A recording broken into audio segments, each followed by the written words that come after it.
There is a time when you should fight fire with fire. Okay? Apoy sa apoy. But it is only the time when your fire is superior. Gets inyo? So what do you do in the face of fire, of greater fire, of a fire greater than your fire? Be like water. Be like water. 5, 4, 3, 2, 0.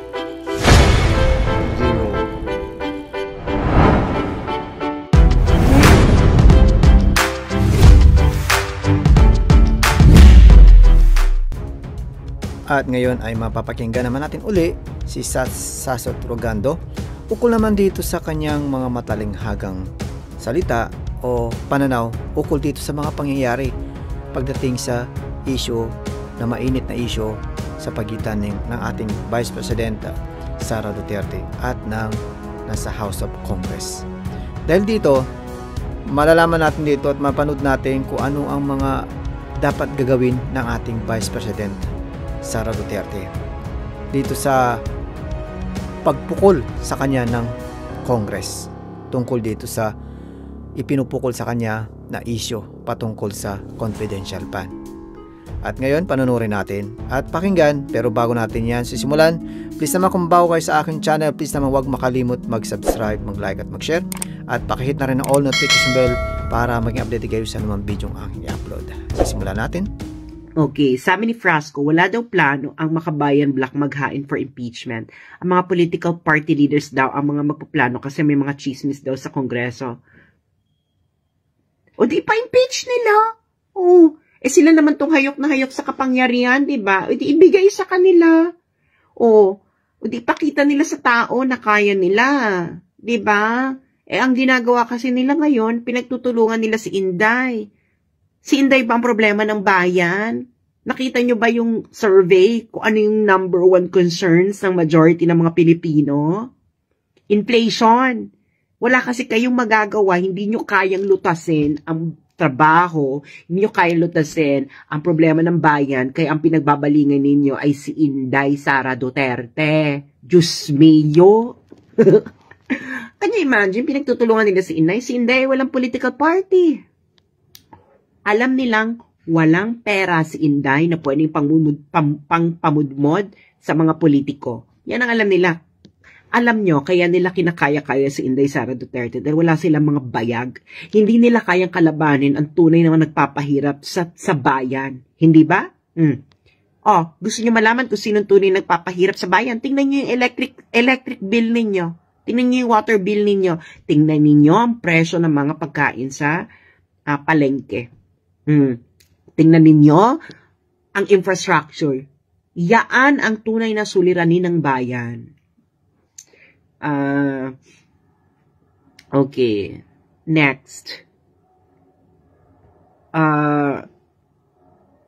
Sana daw lahat ng DEDS lumabas mag-iingay nung election. Sobrang dami nila nung nag-rally sila nung Well, ako dapat save your energies, darling.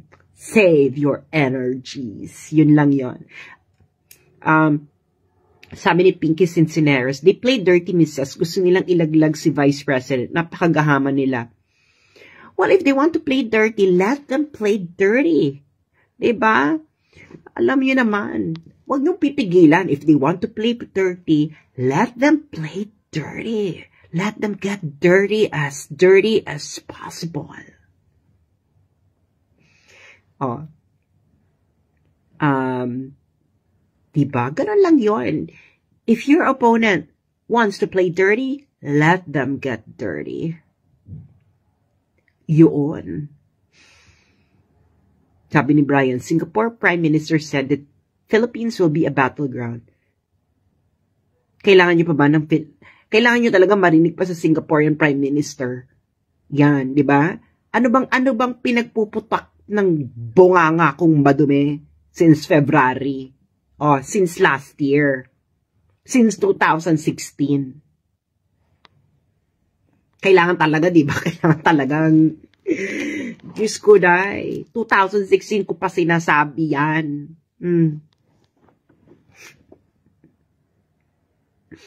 Diba? Sabi ni Judes, let them destroy themselves. Their reputation precedes them anyway.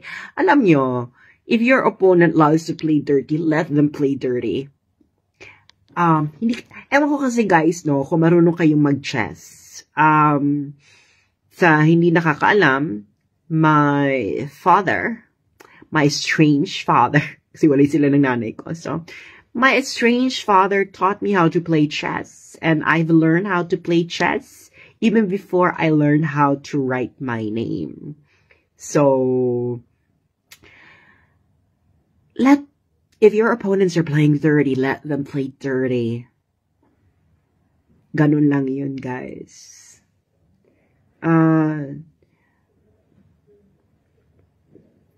Ako'y tahimik lang sa umpisa si Sarah.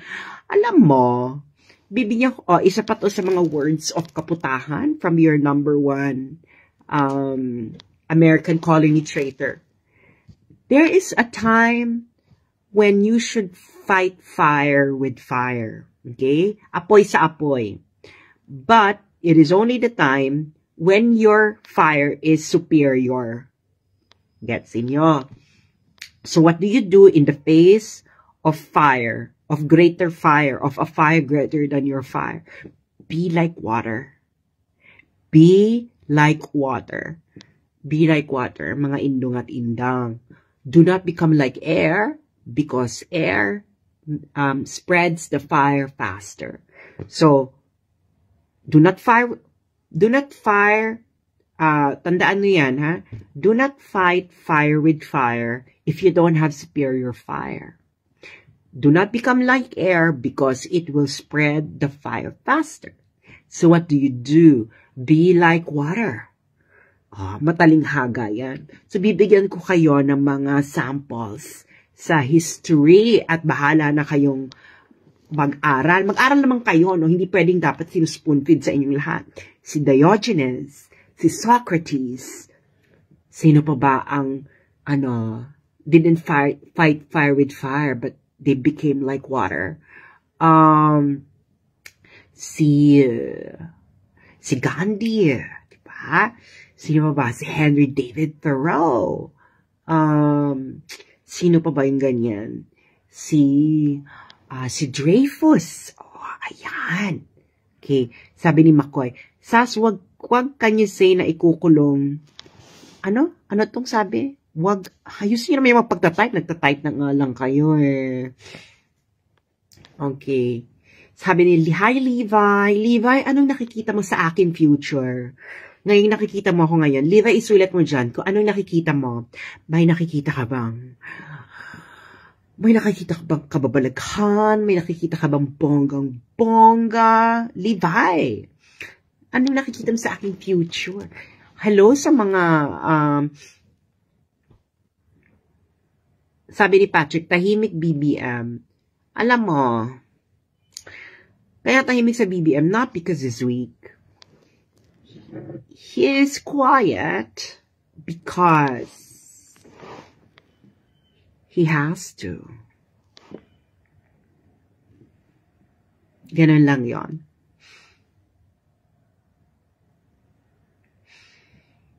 Sabi ni ZTN, the beneficiaries of doing the demolition against Inday is the two Dilawans, which are both pro-American. So kapag ma-impeach si Inday, tiyak si Romualdez or Migoy ang possible nakakalili. Well, kung matuloy yung impeachment, okay, especially na may numbers sila, the best move of Inday, Inday is to resign. Because what Inday should do right now is to separate herself from cancer. Yung sinulat ni Van Ibiernas. Puntahan niyo yung sinulat ni Professor Van Ibiernas. Okay? Sabi ni John Suwing, grabe, kita mo yung video sa Victory Liner, 2 senior citizens shot point blank. Nakita niyo ba yung Victory Liner? Nakarumal-dumal? I believe na ano yon I'm pretty sure yung nangyari sa Victory Liner is hired killer yung dalawa. At yung dalawang matandang yon dapat malaman, mailabas yung identity because I'm pretty sure, oh my God, si Rowena Guanzon is in the house. Ma-invite na to si Rowena Guanzon. Sandali nga. My God. Si Rowena Guanzon. Interviewin natin si Rowena Guanzon. Ay, hindi ko ma-invite si Rowena. Madam Rowena, hindi kita ma-invite. Kailangan mo sabi ni Levi Israel, hindi ma-impeach si Inday, may sarili siyang plano. Alam mo, ako naman, kung gusto nila ng kapangyarihan, give them. No? Just give them whatever they want. Kasi at the end of the day, kung maging magaling sila, good for the Filipino. Pag hindi magaling yung pag-handle nilang bansa, I think it's time for the Philippines to do the historical cure. We never experienced giving them the historical cure, diba? Baka it's time, diba? Sabi ni Watashi, siguro tanggapin na lang natin ang ating kapalaran. Hindi rin naman kasi kasalanan ng mga nakaupo kasi tahimik. Ito si Rowena Guanzon. Alam mo, Rowena Guanzon is a very idealistic person. To be honest, kasi nakaupo ako dati, no, may forum before sa UP. I was still very young. I think it was 2008 or 2007. Tapos may tinatanong yan dati. Tapos may dinidiscuss siya doon. Saka terror daw yan sa law school sa UP, si Rowena Guanzon. So, Attorney Weng ang tawag yan sa kanya. Tapos yun na nga, in fairness, ako lang nakasagot nung ano niya ha, nung tanong niya noon. Hindi pa ako nag-aaral ng law. So, sabi pa talaga niya, okay, kayong mga law students, hindi nyo alam ang sagot. Ginano. Binardagol niya. Anyway, so, nakakaloka ang mga pangyayari, no? At, sabi ni Ian Semasio, will this have effect for the midterm election? Magkakaroon ba ng midterm election? Charot. Magkakaroon ba ng midterm election? So, yun, tuloy ko na yung story ng Victory Liner. Ayun na nga, yung nangyari sa Victory Liner, meron siyang, I think, no? It has all the signs na hired killer yon. Kasi yun lang yung pinatay yung dalawang mag-asawa. So, I'm pretty sure, pag nalaman natin yung identity ng dalawang mag-asawa na yun, remember, papunta sila ng Manila. So, bakit sila pinatay? Maybe pinatay sila because they are being prevented from doing whatever they needed to do sa Manila. Mag-asawa ba yun or magkaibigan? We don't even know. So, baka mamaya, they might be reporting katiwalian, di ba? Pwedeng ganon. So, hindi rin natin alam kasi hindi pa natin alam ang kanilang pagkakakilanlan. So, yun lang yun. Hello sa mga nasa Bahrain. Nakakaloka si Rowena Guanzon. She is all out sa kanyang wall ngayon. I'm pretty sure, no? Alam din ni Rowena Guanzon ang laro sa loob ng Liberal Party. Aminin mo yan, Madam Rowena, diba? Sa Liberal Party, hati-hati rin din yan. May mga kakam-kam. Aminin mo na, Madam Rowena Guanzon.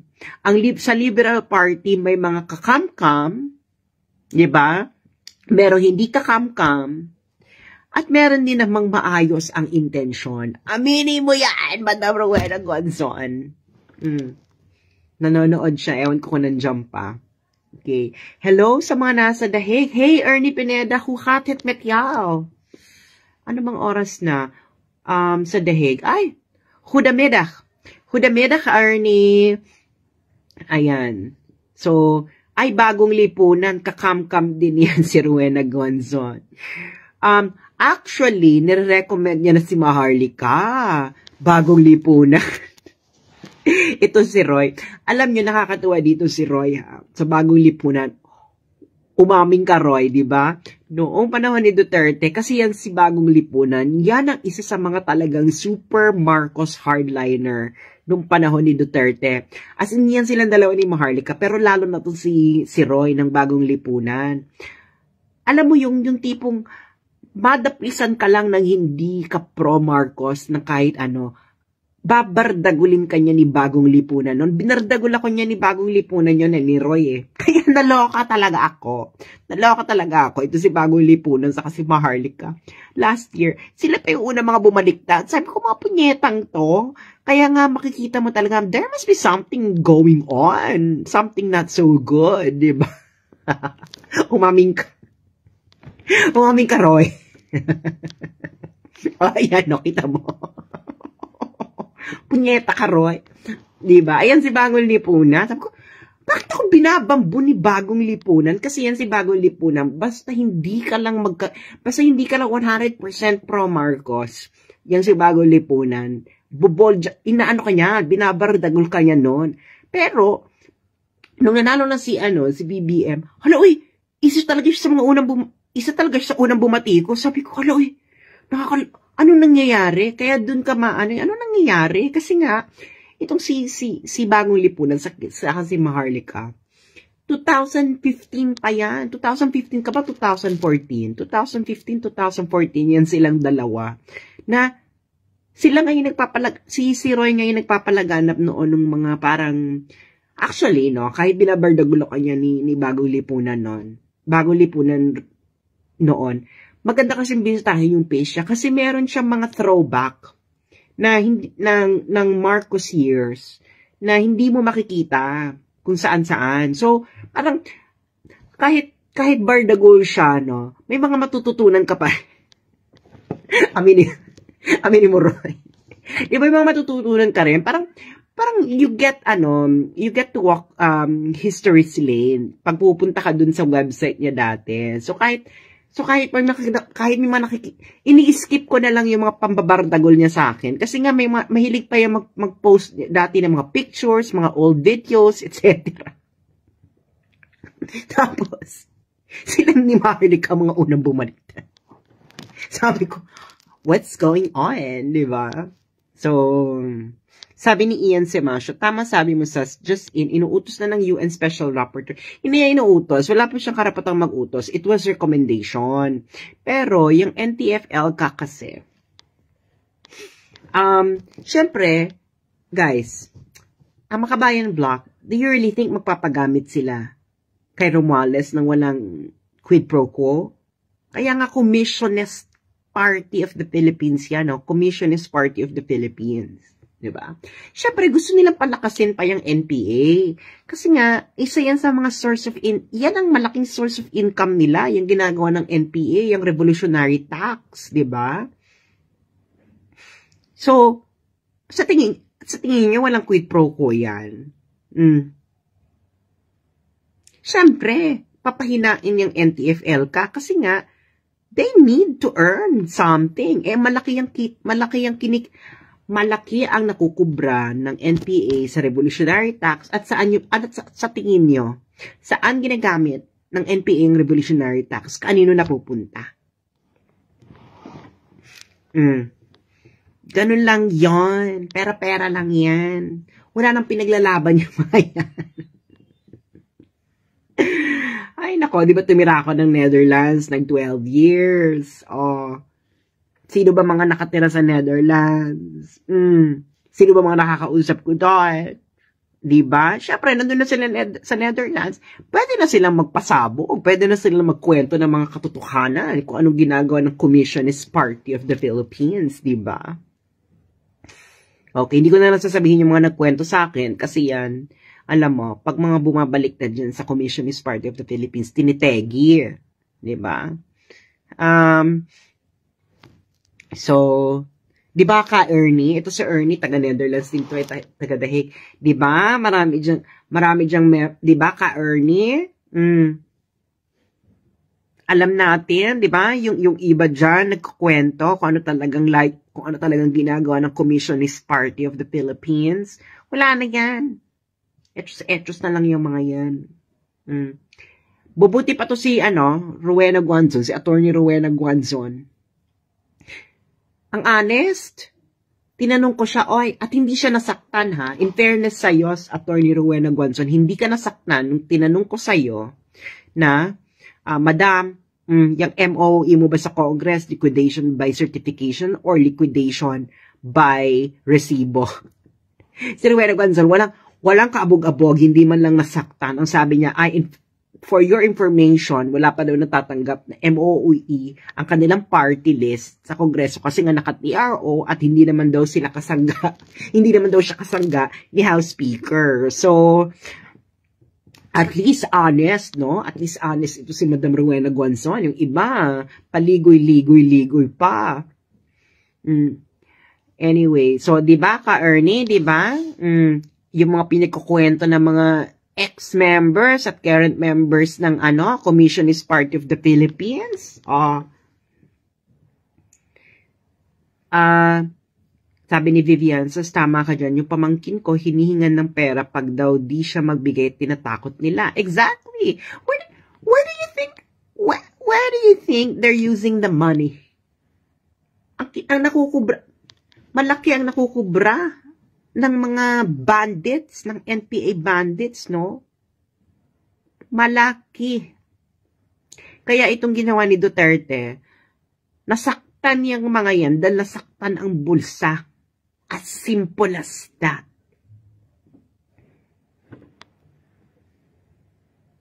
We're talking about billions here. So, hello sa mga nasa Moscow City. Okay, may nagtanong, ano raw diet ko? My diet is poverty. Oy, Rainforest, alam mo Rainforest, do not do something like that. Because you should still have a code of honor against your enemies. So don't do something like that.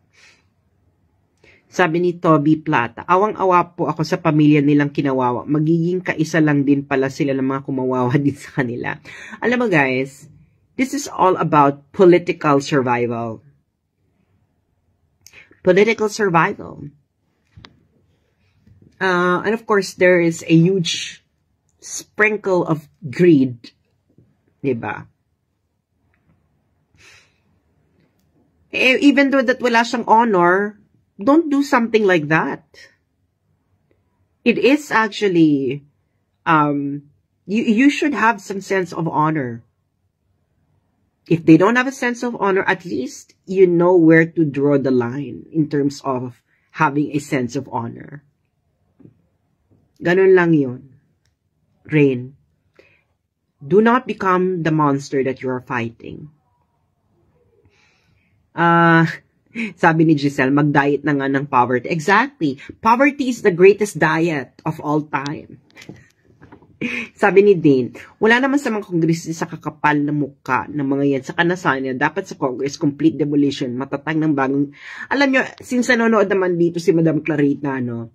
Diyos ko, tumanda na yan si Madam Clarita na nangangampanyahan ng parliamentary system. Parliamentary system, parliamentary system, parliamentary system. Ayaw makinig, ayaw rin palitan ng mga kongresista kasi nga nakikinabang sila sa inefficiency ng sistemang ito. As simple as that. Diyos mio. Sabi ni Francis Guevara, what can the Chinese learn from the Filipinos? How not to run a country? That's what the Chinese can learn from Filipinos. How not to run a country. Sabi ni Rain Pua, edi makikisama nga muna si VP Sara as of the moment kung gusto niya mag-survive dyan sa loob ng gobyerno. No, hindi niya kailangan makisama. But, I think, Sara, you know what? Sara is a straight-edge woman. Sara respects the office that she holds. So, ngayon, Vice President siya, and she respects the office of the Vice President. The office of the Vice President is supposed to be a partner of the office of the President. So, baka kayo hindi siya lumalaban kasi she respects the office of the Vice President. Yun ang nagpipigil sa kanya, no? Well, kung wala nang respeto yan si Sara sa Office of the Vice President, makikipag head-on collision na yan, katulad ng ginagawa ni Lenny. Pero nga, she is the Vice President. Your job is to, at least if you have policy differences with the President, you don't drag the President to the mud. Diba? Parang ganyan. So, ganyan yung ginagawa niya. Hindi yan katulad ni Lenny. Alam niyo na. Kung gagawin ni Sara yan, para na din siyang si Mama Lenny. Kaya nga, sabi ni Michael Nueva Combista, kaya ayaw nila ng bagong sistema sa gobyerno kasi maraming masasagasaan. Exactly. Hello, Mrs. from Pagadian City. Hello, Sarah Jenna, ng Pagadian City. So, ayun nga. So, gulat lahat yan pag nag-resign si VP from DepEd. Alam nyo, Sara Duterte is such a mother and she's doing the DepEd job because she's doing it like a mother. Kasi nga, ang babata ng mga anak ni Sara, ha? At she's just really doing it. A concern for younger children. Tanong ni Jean, kailan ka pupunta rito sa Hong Kong? Diyos ko, Day? My God, hindi naman ako... Guys, I'm not extremely wealthy. I'm not also wealthy. Tama lang po ang stipend ng aking PhD scholarship para sa aking pang-araw-araw na buhay. Kita nyo naman itong aking tinutuluyan. Diyos ko, Lord. Hindi... To be honest, mas malaki pa yung kwarto ko sa Pilipinas. Sabi ni Charity, it's pretty obvious magkaalyado sila kasi nung una, then nilaglag siya simply because Sara do not want what they're doing. She is the resistant, kaya ganyan. Sabi ni Jeff, bakit niya pa tinatanong yung mga taong wala naman, hindi naman kayo concern sa kanya? Diba? Sabi ni, inuulit-ulit parati ni VP Inday na yung tutuparin niya yung oath niya to keep the country strong and peaceful. Hello sa mga nasa watching, mga taga-Vietnam. Pero yun na nga, si Inday ay binibinay, kinokorona, at Duterte. So, kasi nga, guys, nobody knows how to defeat a majority elected president or vice president. So, kaya maaga yung ginagawang panlilibak kay Inday. That's just the truth of it. Diba? So, syempre, sino yung, sabi nga nila, meron daw third force na makikinabang dito, and that's gonna be Tulfo. No? Tulfo, it would be the best time for Tulfo to run for president because he's already old by 2028.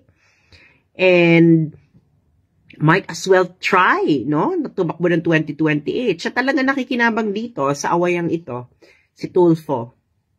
So, ewan natin if Tulfo will bite the bait, but by the looks of it, siya yung nakikinabang sa nangyayari. Okay. So what we should do to have a parliamentary system? Well, guys, this is the reason why you should read history, no? Magbasa kayo ng history on how countries change their political system. There are two ways to transition, to change a political system. Either you do the British way, or you do the French way. What did the British do? Wala namang revolution, no? Na nangyari. So, ang ginawa nila, they actually built on the system and introduce a parliamentary system. Yun nga lang, meron silang House of Lords, okay? So, ngayon, yung mga nasa House of Lords, ito yung mga aristocrat, okay? So, nandun sila. So, inherited yung position. So, pag nandyan ka sa House of Lords, hindi ka na po pwede sa House of Commons, di ba? So, yung House of Commons, this is the Parliament. So, may House of Lords ka. Yung House of Lords, wala silang power. Pero inherited yung position. So, for life yan, no? Now, the French way, they had a guillotine. So, mamili kayo on how you transition. Either you use the British way or you follow the French way. Maraming, there are countries that followed the British way and it ended up good for them. Sometimes it didn't. There are countries that followed the French way. Okay? And it ended up good for them. China actually was inspired by the French way, by the French Revolution. So either you follow the British way or the French way. So that's just how his lesson from history. Okay. Tahimik lang yan si VP Sara, pero sasabog din yan one day. I can't. Thanks, Asganda, for your time. So, sabi ni Constance, I like the idea of the French way. Well, kung may lakas kayo ng loob, do the French way. Pero kung wala kayong lakas ng loob, at is do the British way.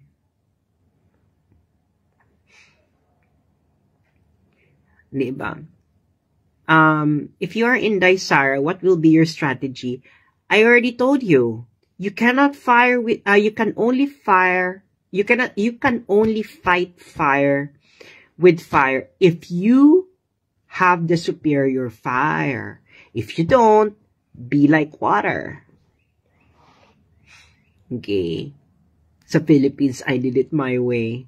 Ayan, nagkatigihan sa, Okay, ano pa?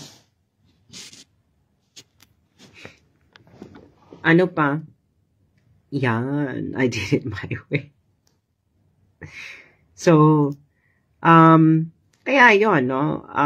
British way or the French way? Pero of course, na-force silang i-change yung political system, may nangyari muna. Gets niya? Okay. Anong gagawin ng ordinaryong DDS ngayon? Save your energy. Save your energy at magmasid. Okay. Sabi ni Jet, baka ayaw din ng elite sa British way. Gusto nila feudal capitalism forever. Hindi naman kung anong gusto ng elite. Ito kung anong gusto nakakarami. Hindi naman, the elite didn't give up their power that easily in both the British and the French way. So something happened that forced them to reform. Kaya kailangan, importanteng mag-aral ng history. Diba? So, sabi ni Dane, may mangyari muna. Sabi ni Evelyn, matutuloy kaya ang World War III? No.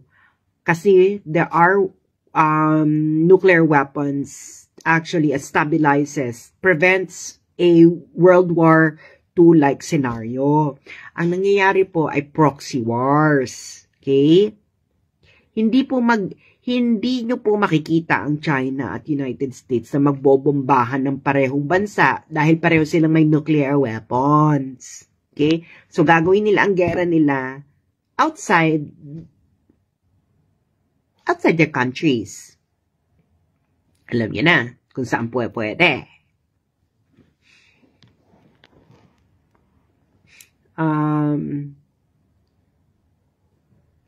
May mga proxy wars na. Ukraine is the start of the proxy war. Okay?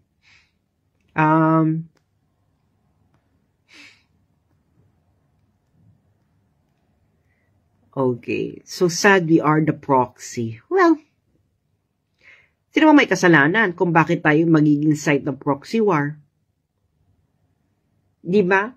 We had 100 years of failed industrialization, failed development. Kung hindi ka pa magising, no? Pag hindi mo pa nakita, we wasted 100 years. Baka gusto mo pa ng 100 years. Again, para to wait. Naunahan na tayo ng Bangladesh. Ng Vietnam.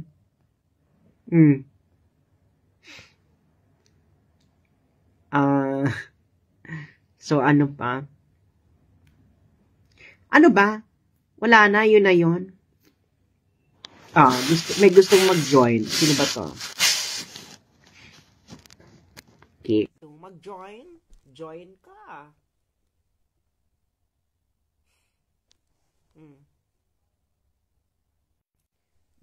Gusto daw niyang mag-join eh. Tingnan natin kung bakit siya mag-join. Good evening, Kevin. At sa mga nasa Zamboanga, Sibugay. Kaya dito yung socialist capitalist. Alam nyo, sinasabi nyo, pwede kaya dito yung socialist capitalist system sa Pilipinas. Guys, do not think about result. Okay? Do not think about result. Tinitingnan mo yung resulta. Kailangan, the result can only happen if there is a process that brought it about. And the process can only work if the conditions were right. Ang hilig ninyo kagad kasi sa resulta. Dapat dumadaan ng proseso at yung mga proseso na yon can only work if the conditions are correct and right. And the first condition is the psyche.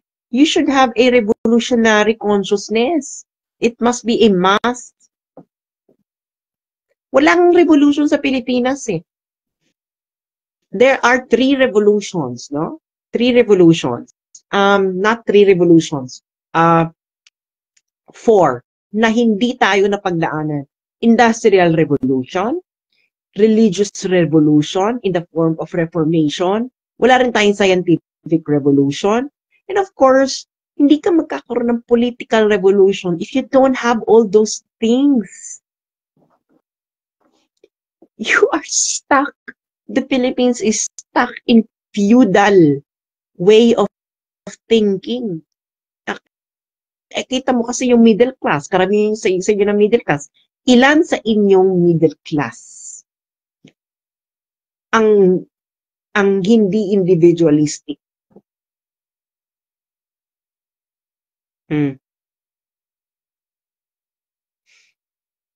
Diba? Sabi ni Sarah Gina, ano po nangyari sa pinaglalaban ni Senator Robin Padilla ng palitan ng Constitution ni SAS? Ito na naman yung mga tanong ninyo. Ilan ba ang senador? 24. Oh. Kahit maipaglaban mo yan, kung ayaw ng 23, ano mangyayari? Ano magagawa mo? Ano magagawa mo para mapilit yung 23? Nagigets nyo ba? Alam nyo ba kung paano tumatakbo ang gobyerno nyo? Sabi, anong nangyayari sa pinaglaban ni Robin Padilla? Bakla ka ng taon, 24 ang senators. Ano gusto mong gawin ni Robin Padilla? Tuka niya ng baril, yung 23, para po sumang-ayon sa kanya.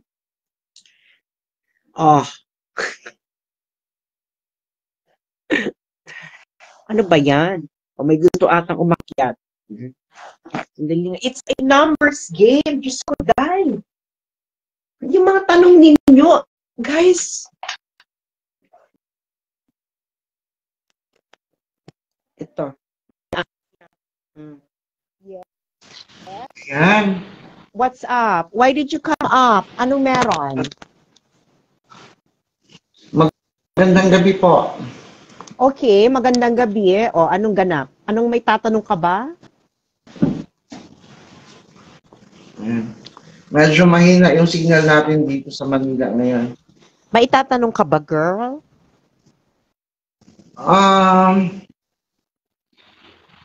No, gusto ko lang iparating sa iyo that I really appreciate dahil may isang tulad mo na gising sa katotohanan at handang magising sa mga kababayan natin kung ano yung talagang tunay na nangyayari sa ating bayan. Ini-etchos ko lang kayo.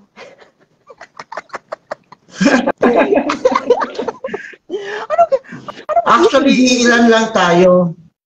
Alam mo sa na talagang kahit ako po ay CEO ng Duterte Mission 24K, and then during those days na meron tayong tatawag na pandemic noon at pinagbawal yung pagtitipon ng ating mga sambayan ng Pilipino.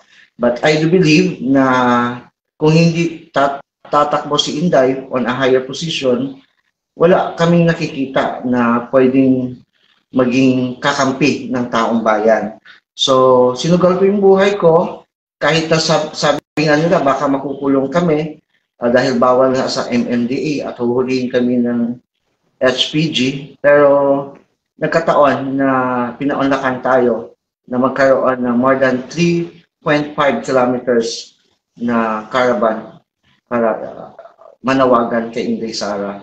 So, nanonood lang ako mula kanina and I observed all your point of views na hindi naman sasabi natin na may pinapanigan ka o mga naging one-sided ka. Kumbaga, binubuksan mo rin yung isipan ng mga taong bayan.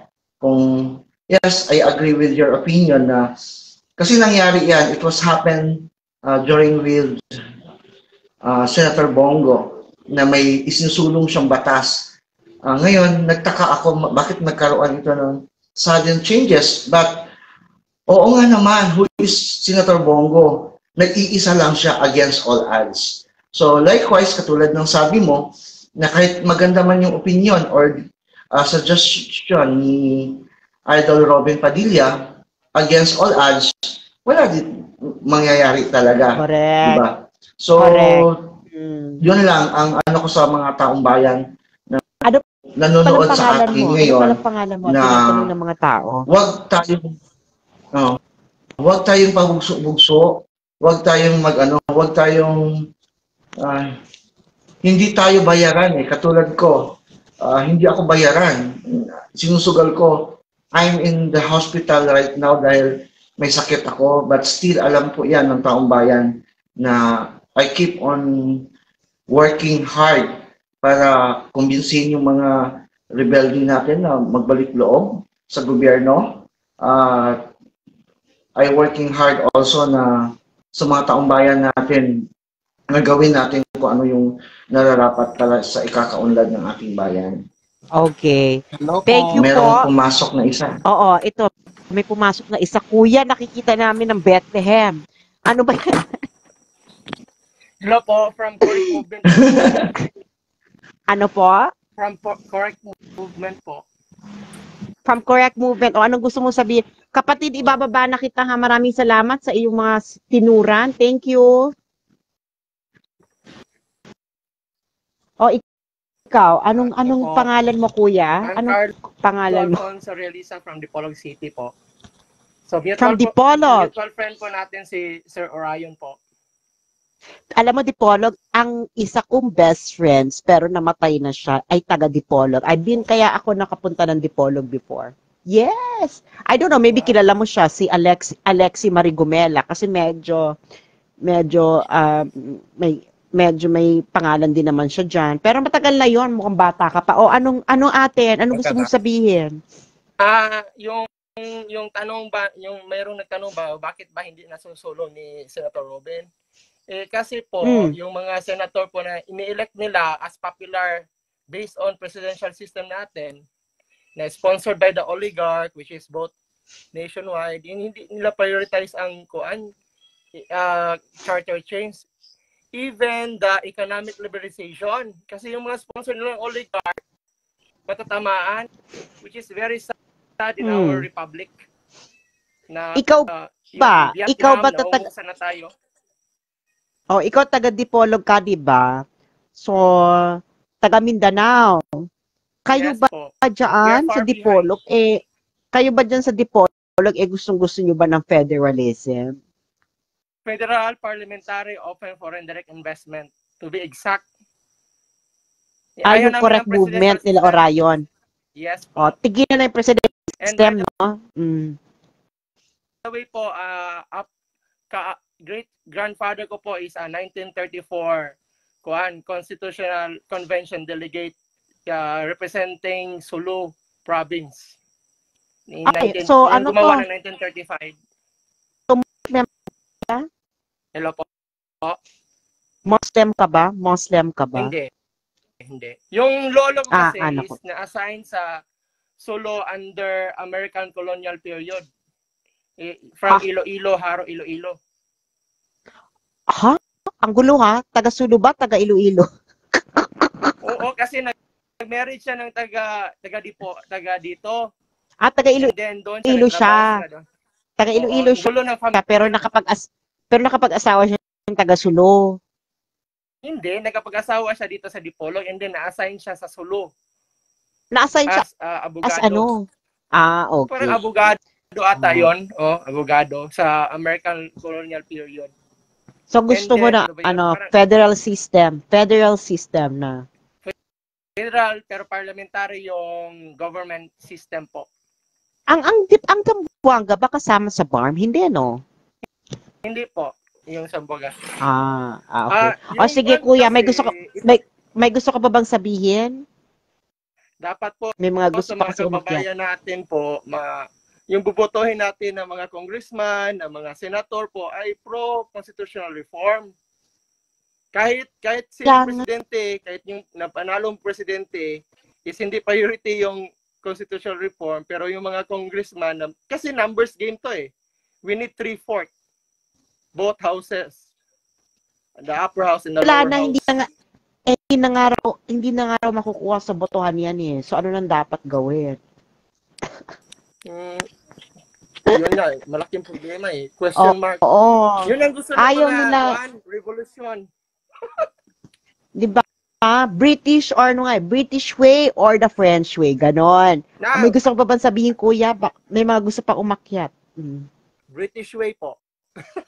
Di ba? May gusto pa umakyat eh. Magulo naman lahat. So, sige po, thank you. Okay. Kailangan mo ng House of Lords kung gusto mo ng British way. Kaya siya stable kasi may House of Lords siya. Pwede namang like what happened in Canada, which is Australia, which you elected senators per state. Pero sa Canada is appointed by the Prime Minister. Kahit walang Lords. Or Singapore is British way but wala silang upper house. Ako gusto ko magkaroon ng House of Lords para yung mga political dynasty papipiliin sila. Either diyan kayo sa House of Lords na hereditary pero wala kayong power, recommendatory lang. Pero nandiyan na kayo, sigurado na yan. Pero less ang power ng upper house. It's just to check. Recommendation and overseeing lang. Pero yun na nga. Pero 'di ba, para gusto rin pala nila ng kapangyarihan. O diyan na kayo, hereditary na, hindi niyo na kailangan gumastos, 'di ba? Mamanahin niyo na lang yung posisyon. So, salamat kuya. Thank you so much at mabuhay po kayo dun sa Dipolog. Best regards po. Kayo rin po. Bye. Mga bakla, sino pa gusto umakyat? Sabi ni Franco Tulingin Calls, akyat tayo, joke.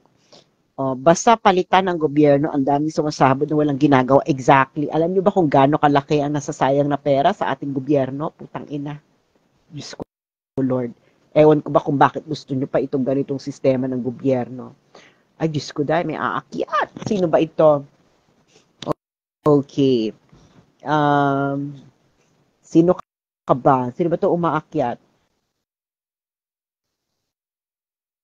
Ang tagal lamang mag-add. Sabi ni Norman May, Federal, the British way is best here in BARM. Yes, kailangan sa BARM is merong House of Lords para doon yung mga datu, yung hereditary ba? Kasi kailangan mong i-maintain yung ganong system sa sa BARM kasi it's part of the culture. So, dapat lagyan mo na lang ng House of Lords para yung House of Commons, yun yung sa mga ordinary tao. Para hindi masira yung what keeps the community together, which is of course yung parang royalty na yung aristocratic part ng community sa BARM. Diba? Ay naku, ano ba yan? Tagal naman ito. Sino pa bang gustong umakyat? Sabi ni Rashid Matix, lagi sa panalo ang kabaklaan ngayong gabi. Sino bakla? Lalaki ako, no? Okay, sabi ni Ann Cutis, favorite conspiracy theory, ma'am. Ang favorite conspiracy theory ko ay may unit team para. Yun po ang favorite conspiracy theory ko. Okay. Sabi daw, dapat mga Senator 2025 pro-constitutional reform. Bakla, sa tingin nyo ba, gusto nilang tumakbo ng senador para baguhin yung sistema, hindi na sila nakapangupit. Tumatakbo ng senador, yan. Kupit! Simple as that. Sino pa? Sino pa nga aakyat? Nako, magsasara na ako ng parlor pag walang umakyat. Going once. Going twice. Going thrice. 4. Ayan, may aakyat. Ano ba naman to? Kanina ka pa-add ng ad, hindi ka naman na-add. Magsasara na ako ng parlor pag walang gustong umakyat. Ang tagal naman itong umaakyat. Ay, walang gustong umakyat. Tagal naman ito ni Adi. Okay. Dahil walang gustong umakyat sa parlor. Ay, ayan na may nag-request. Ayan, si Rain Pua. Tingnan natin kung anong gustong gawin ni Rain Pua sa kanyang buhay. Nag-enjoy ba kayo sa parlor natin? Ito. Ayun. Hi, Miss Sas. Hi, Rain. Rain, taga-san ka? QC. Metro Manila. Quezon City, Bagong Silang? Hindi. Barangay Holy Spirit. Ano talaga, yung IP address ko baka ma-detect mo, Miss Sas. Nakilala kita kay Miss, kala Miss Shanwin, tsaka kala Joey dati pa, 2022. Umaakit ka na sa live nila. Ayun. Ayun ang tanong ko ng Miss Sas. Anong tanong mo? Di ba si Miss Guanzon, sabi nga niya, di ba, aware naman siguro siya. Yun lang yung question ko na-comment ko na sa'yo sa post niya. Since, di ba, aware naman sila ni Robredo. Kasi nga, naka-follow na ako sa'yo magmula nung nailabas yung legalized corruption, yung concurrent resolution. Yung tanong ko lang, yun nga Since aware naman pala sila, since galit na galit sila at grabe kung mag-invite, kasi naranasan ko rin yung binuli ako na mga kakamping nun So doon ako na-visit kaya hindi ko binoto both side. Kaya nga ang nadismaya lang ako. Alam naman pala nila, sana yun na lang din yung pinanlaban nila noon pala. Kung paano mo in-explain sa amin na pwede mo naman pala siya makita, yung detalyado na sa US, kung paano yung detailed ng mga expenses ng mga House of Representatives sa US. So sana pala, yun na lang din yung nilaban nila. Since ang pinagsisigawan nila noon is magnanakaw nga mga Marcos. Yun lang. Kaya yun yung question ko. Kasi nga rin, paano nga nila ipagsisigawan, yung mga politiko rin na sinusuportahan nila ay nakikinabang sa liquidation without reason. Na House of Representatives, lahat naman yan nakinabang. Di ba? Kaya nga sabi ko, wala akong pakialam kahit na matamaan dito mga kaalyado ni Duterte, no? Kasi lahat talaga sila nakikinabang noon. Correct. Di ba? Kasi magkasunod lang tayo ng year, kaya naiyak rin ako nung sabi mo nga, halos, tatanda na yung mga magulang natin, na hindi naman lang nila maabutan yung talagang, pagbabago. Yun, naiyak talaga ako dun. Diyos ko, girl, no, mas nauna pa ako nagkapuki kahit na bago yung sistema ng Pilipinas. Oo, diba? Dahil nagkapuki na akong lahat-lahat, nagkaroon ako ng multiple orgasa. Ganun pa rin ang sistema ng Pilipinas kasi nga nakikinabang sila dyan. Kaya mamimili ang mga Pilipino kung ano ang solusyon. It's either the British way or the French way. So, yun nga. Meron ka pa bang gustong sabihin? Sa ingat, tama yung sinabi ni Mrs. na matuto na tayo sa nakaraan. Kasi natatawa ko kasi ako naging part ako na EDSA 2 Hindi, engot-engot din ako, syempre ignorante. Sinabi daw ng madre sa amin, payag ba kayo, yung magulang niyo nagbabayad ng ganito, yung buwis, tapos mapupunta lang sa sa mansion ni Erap, ganyan-ganyan, tsaka kay La Arnie, yung kabit niya, ganyan-ganyan. So yun, binalik din naman ng mga taong bayan, doon din ako nabuwisit. So dapat matuto na tayo na hindi naman na dapat binabalik yung mga, Diyos ko, pati sa celebrity, sa campaign, dapat nga may batas na kung pwede lang sa campaign, wag niya nang kunyari si Katniel, in-endorse to, Diyos ko.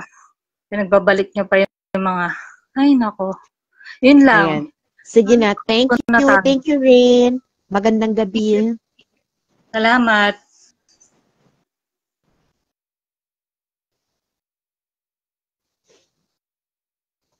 Oh, sino na susunod na papasok ng parlor?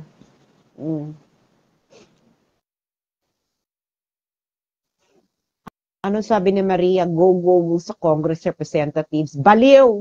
Ang gagawin mo dun? Ang tagal naman ito. Sino ba to? Nanonood ba si Jonathan Malaya? Minomonitor mo ba to, Jonathan? Ang tagal naman. Sino ba itong ayaw tagal magpa-add? Sino ba itong next magpa-add? Okay. Let's see.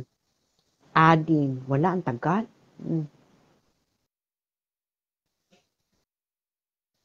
Ay, nako. Sino ba to? Sino ba? Okay, si Chino Season. Ay, connection failed. Hindi kayo pumasa. Hindi kayo pumasa sa sistema ng China. Sino ba to? Crisette Laureta, umakyat ka naman dyan. Wala siya, hindi siya nanonood. Okay. Sino ito? Bagong salta sa ating parlor. Anong pangalan mo? Taga saan ka? At bakit ka nandito?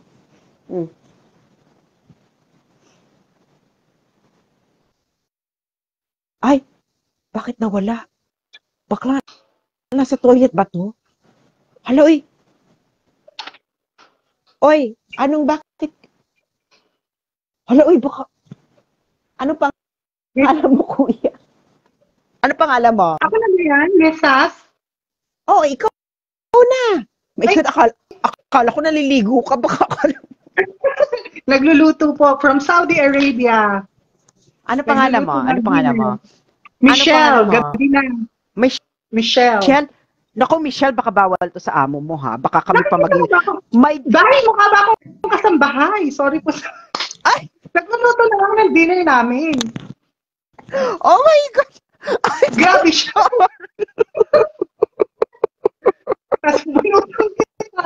my God. Nakikita ba ako? Bakit masama ba? Sa video. Ay, kaya masama bang maging kasambahay? Masama bang maging kasambahay? Masama bang maging kasambahay, ha? Masama bang maging kasambahay? Ma'am, kasi naman yung tanong mo. Alam mo, natatakot kami sa'yo dahil akala namin nasa toilet ka, baka mamaya nudist ka, no? Baka mamaya... Hindi ko pati nakikita yung video ko. Akala ko hindi naman ako makapasok. Sorry. Ate, anong tanong mo? Go. Yung tanong ko po is, bakit ang mainstream media or even yung mga ponente ng South China Sea arbitration, hindi nila nire-raise yung mga reservations dun sa mga treaty before na-create yung UNCLOS?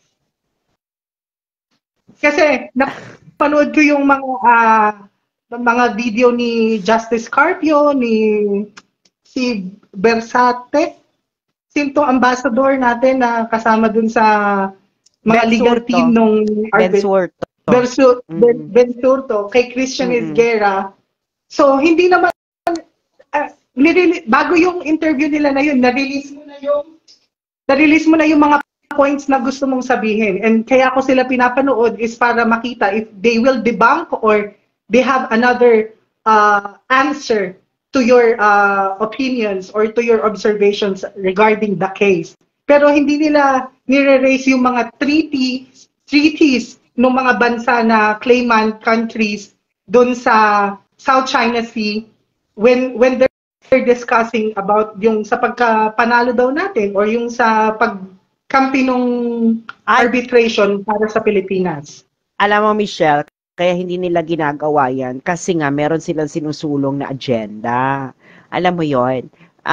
Kasi dapat doon lamang tayo sa sa objective view of what's going on, 'di ba?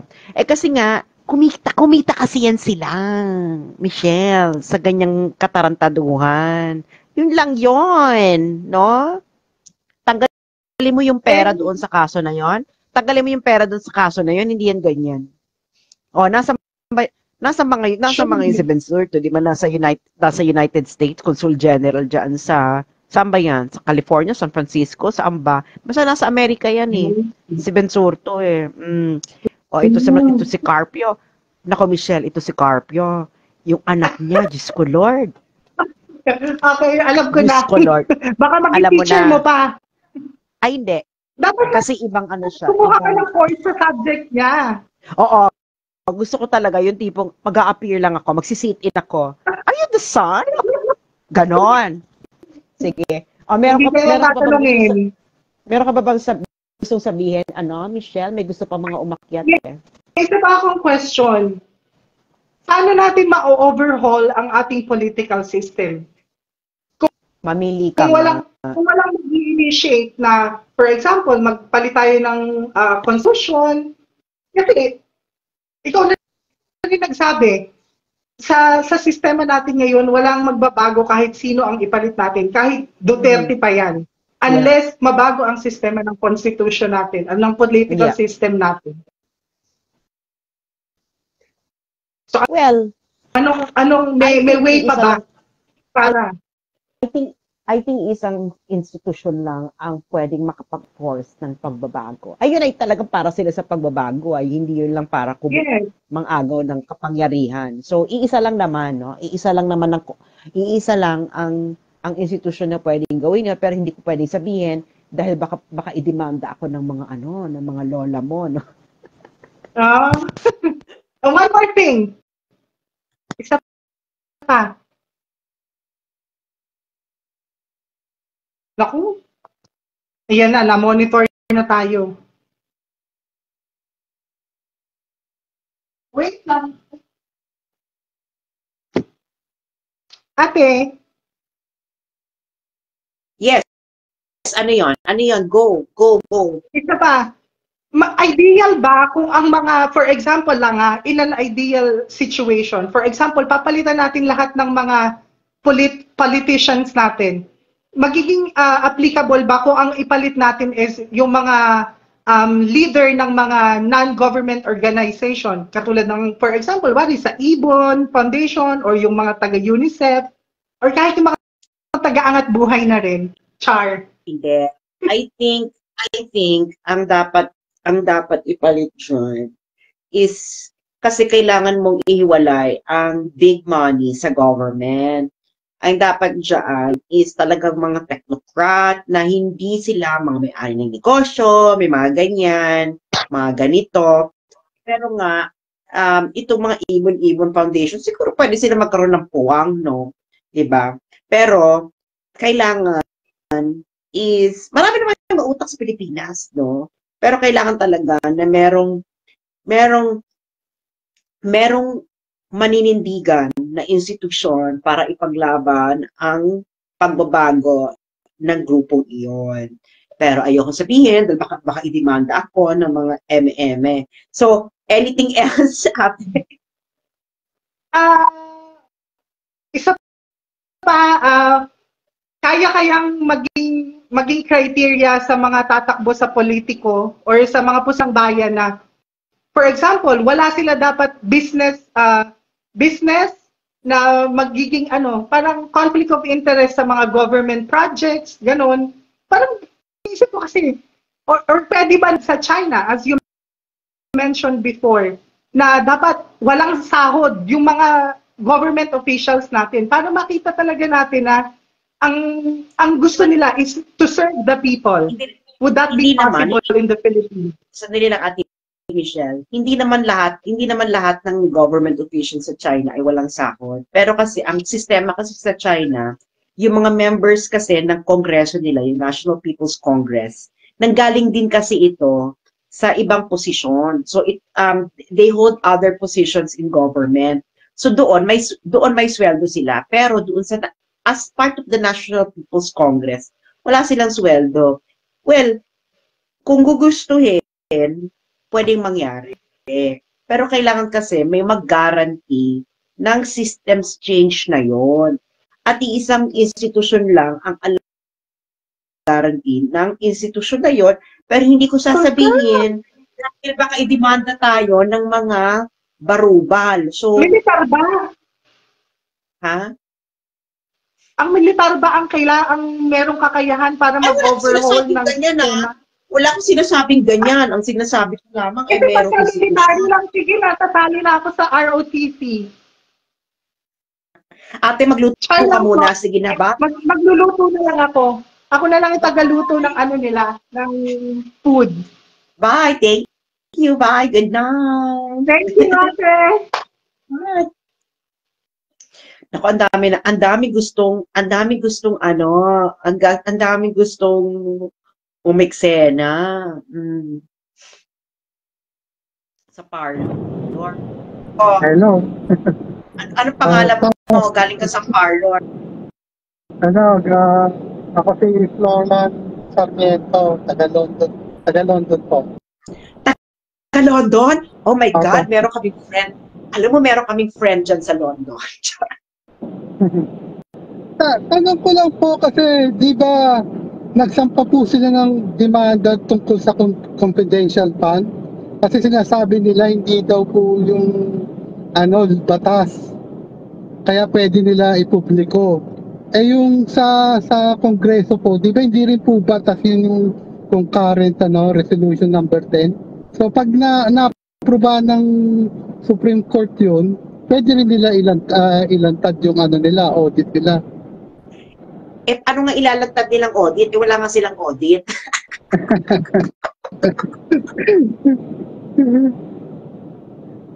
Ayun lang si Kuya. Ano namang ilalantad nilang individual audit sa Kongreso? Hindi naman sila individual audit ng COA. So wala silang ilalantad. Kasi ayun po yung nakita ko sa batas sa balita po kanina nagsama-sama yung dating po ng COA, tsaka yung si Caprio, tsaka mga lawyer. Inaano nila, hindi lang daw kay Vice President yun, yung sinampa nila sa Supreme Court para sa lahat daw na sa confidential fund para hindi daw maging confidential dahil hindi naman daw po batas yun dahil ginawa lang daw na EO ni President Duterte yun.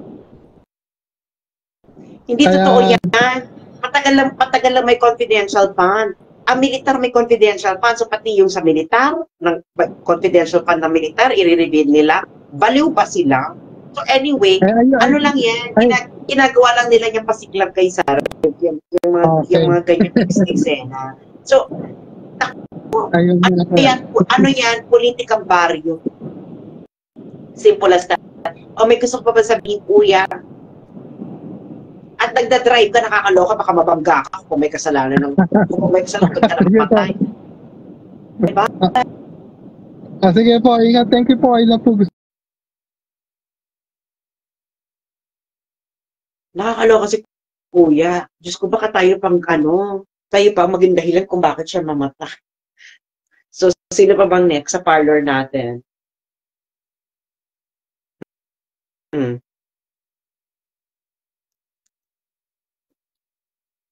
Tagal naman. Sino ba itong umaakit ng parlor natin? Ay, naku, magsasara na ako ng parlor, wala nang aakyat.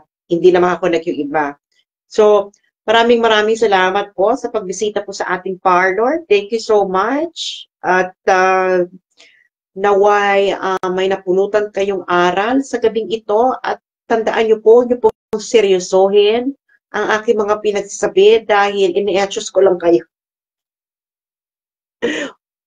Bye! At yun nga, napanood natin ang video at ang mga kataga ni Sasot Rogando ukol dito sa kung anong dapat gagawin ng ating Vice President Sara Duterte. So sa halip ay hindi pa niya kayang makipagtigma ngayon sa apoy sapagkat hindi pa niya kaya. So marahil ay magiging tubig na lang muna siya. Ano ang element ng tubig? Ito ay pumapatay ng apoy. So dapat ang gagawin ng ating Vice President ay huwag siyang maging hangin, kundi magiging tubig. Okay? So kung bago man kayo sa aking channel, please naman ulitin ko, huwag namang makalimot mag-subscribe, mag-like at mag-share at pakihit ang all notification bell para maging updated kayo sa mga bidyong aking upload ng mga issues sa ating minamahal na bayan. Maraming salamat.